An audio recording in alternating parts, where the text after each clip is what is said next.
I think it's a global reset. I think we're coming into when I say financial reset, I mean, I don't just mean in America. I think it's a global reset. I think that's why gold is done so well. I think people all around the world are nervous. People who have wealth want to move it into something that is somewhat stable and is outside of the financial system, because I think we're going to have a financial crisis. And so they move to physical gold and silver. And that's why, gold is holding up so well, because, you're not going to lose 10% a day in gold. You can lose it in silver, but investors are savvy. They want to, if they have large wealth, they move it to something that is as stable as they can, that might not be wrapped up in stocks and the financial system and banking and all that stuff.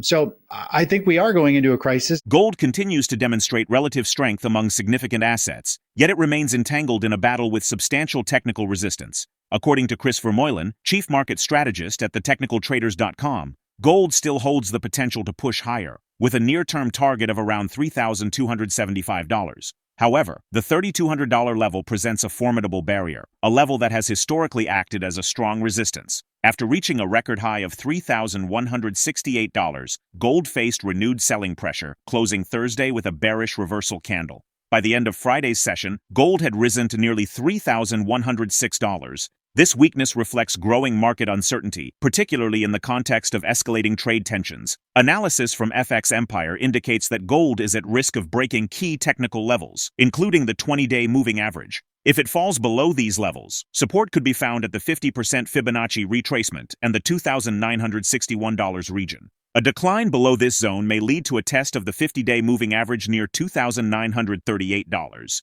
Looking ahead to 2025, Vermeulen warns of a turbulent and highly volatile year characterized by sharp declines and short-lived rallies. Within this environment, silver is also under pressure. Although technically oversold and currently sitting at a support level, any upward movement is likely to be short-lived and driven more by temporary relief than a genuine trend reversal. Silver, in particular, just recorded its steepest weekly loss since 2020, falling over 13%. Growing concerns about a deepening recession, widespread forced liquidations, and a deteriorating outlook for industrial demand have fueled the sell-off. These pressures are magnified by shifting trade dynamics, particularly under the influence of former President Trump, who continues to reshape the global demand picture for silver and other industrial metals. Make sure to tune in for our expert analysis. Don't miss out on future content. Hit the subscribe button and turn on notifications to stay in the loop. Your support is greatly appreciated. Overall, gold is the holding up the most. I still think gold is going to hold its value. It might want to push a little bit higher. My next target for gold is about 32.75. Okay. But it has hit a major resistance area on the chart. When we look back at these price patterns, 3,200 more or less is a pretty significant resistance area. So there isn't a safe haven. And this is a perfect example of why gold is crashing and why silver is crashing in miners. People see them as a defensive safe haven play, but when we are in a bear market and there's actually like pure panic and selling, there isn't much safety anywhere. People can still be in the right position and they still panic and they sell it. Yeah. So silver's got a few pretty bearish patterns playing out here. I mean, it's had these three surges to a high, which when you condense the price and the speed that they go up, this is a very bearish price action. As we know, the markets like to take a staircase up and then they take the elevator down. Silver's known for this. Silver usually has a series of big, long red bars you got to be aware of. They do a lot of damage. And I think this is a sign, like silver's hit its 100% measured move based on Fibonacci. It got rejected this week.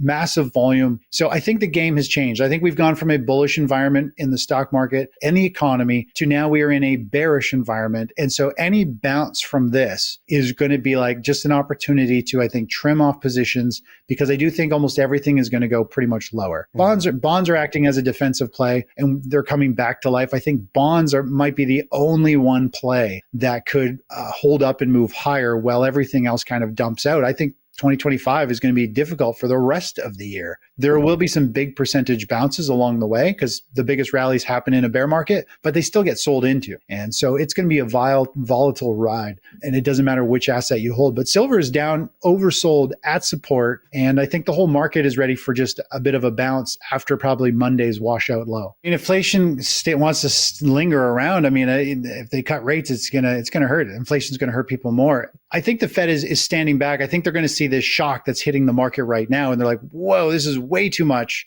Let's not throw another, something into the fire. Let's just let things simmer a bit and not look like we're reactive and that we're in control, and then we'll do something. Well, so I think they're just like, the market is a mess. It's haywire. Let's not poke it anymore right now. Yeah. And I think they're going to do something. I don't think they're going to drop rates very fast. If inflation is here to stay and we're going to see things, I think we're going to have to still see more pain in the stock market for Main Street. I mean, yeah, it's been a big down move, but really in the grand scheme of things, I think there's a lot more downside.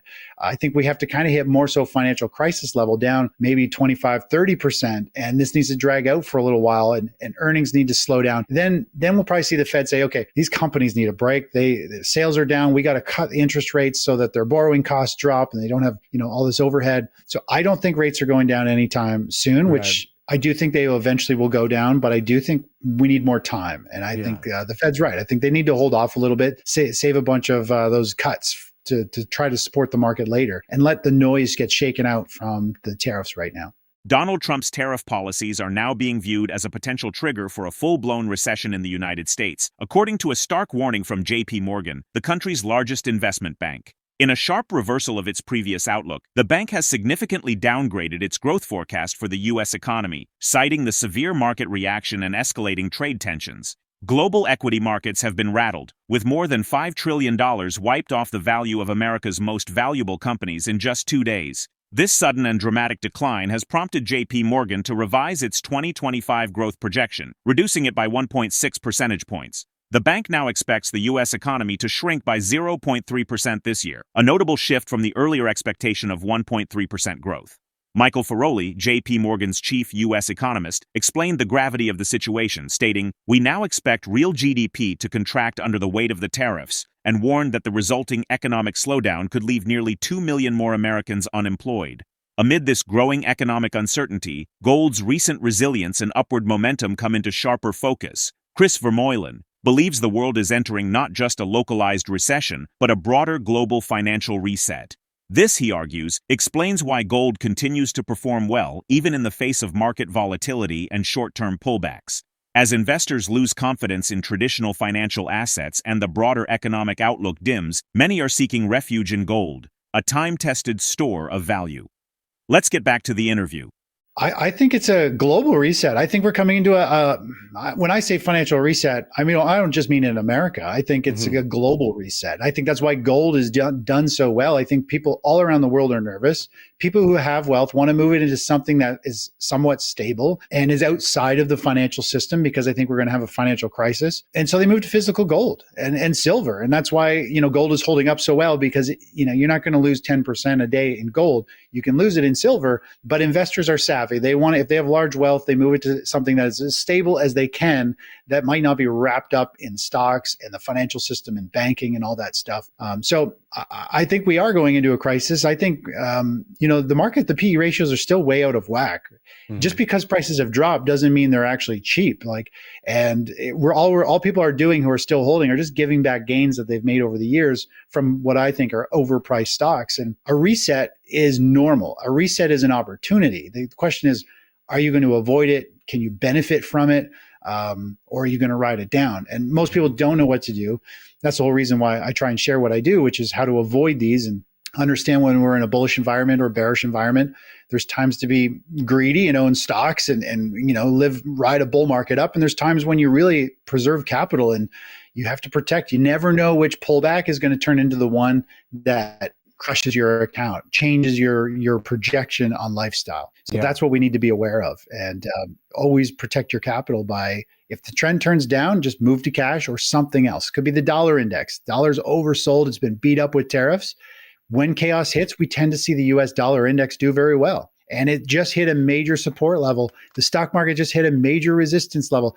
Everything is hitting Fibonacci targets. So the market is actually playing out from a technical standpoint pretty crystal clear. And I track it every day and every week with followers and subscribers. And, none of this is a huge shock to us. We've already been positioned. We're expecting it. We're waiting for a bounce. And then we'll be looking to play the downside on the next leg with an inverse ETF or a potentially different asset class. Could be the dollar, could be bonds. I don't know. It depends on how things move and when that trigger happens. Now, everybody's all concerned and, countries feel threatened or hurt from, tariffs being slapped on them and things like that. So tariffs are definitely taking the front headline news.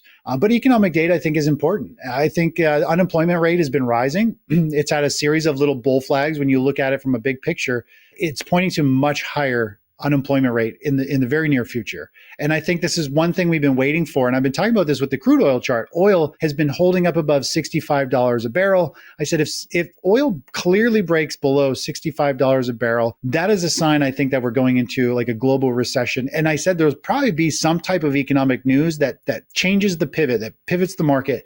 And we've seen that. Now we got tariffs. We're probably going to see sales slow down, which means earnings slow down, which means investors sell stocks because the PE ratios won't be as good. And so all these things are coming about. So I think unemployment will creep up, and the macro picture to me is very bearish. A lot of people don't realize that. Like, I'm in Ontario, Canada, and I think the unemployment rate here is like 7.5%, but nobody's talking about it. It's high. Yeah.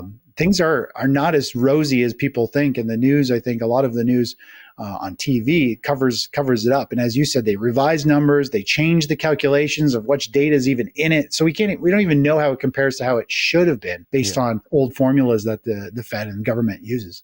You really have to try and filter out the news. Obviously, the political stuff, they are landmines. You don't know when one's coming, when it's going to go off, and how big it's going to blow off. So you just have to be very cautious. You have to manage positions.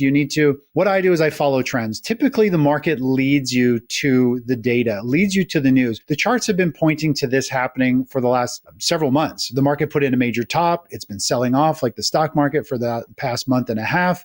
It formed a very bearish chart pattern that pointed to an imminent sell-off this week. And then, the tariffs hit. So I've always found that the charts will paint the picture, and then news comes out, and then the rest of the picture's done from the news. And everybody's like, oh, well, that was a news-driven move. I'm like, no, it was already factored into the markets and the momentum. It was already set up. So you're best to follow price and not react to news. If you just follow price, the news tends to fall in your favor. You don't know what it is or what's going to happen, but the news tends to follow the price, believe it or not. And the price paints the picture and the direction before the news comes.